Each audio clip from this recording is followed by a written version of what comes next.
the great pastors, the great kids pastors, people that can run great meetings, that can make great presentations, they always have one thing in common.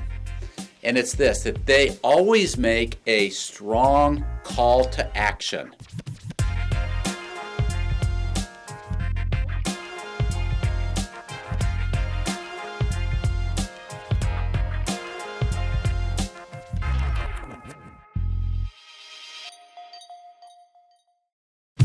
As a children's ministry leader, as a pastor, you are always communicating. You teach the kids on Sundays, you're running meetings, you're preparing presentations.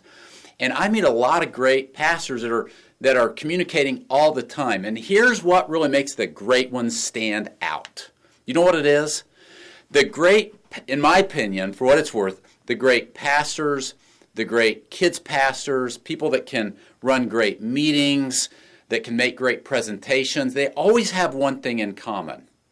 And it's this, that they always make a strong call to action. In other words, they never leave their audience wondering, what am I supposed to do?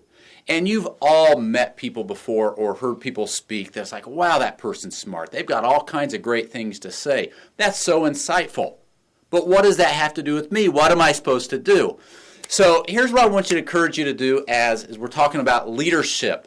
Think about your Sunday lesson, your next sermon. Think about your next presentation in a staff meeting. Think about that next video that you're going to make or that next podcast that you're going to create. Do I have a clear call to action? After those kids or after those people hear me speak, do they know what to do? And is it very clear? Like, wow, that's right, I need to start doing this. When you look at the great communicators of the Scripture, when you look at the great communicators of history and of today, they never leave their audience wondering what they're supposed to do. Call to action. Have a call to action.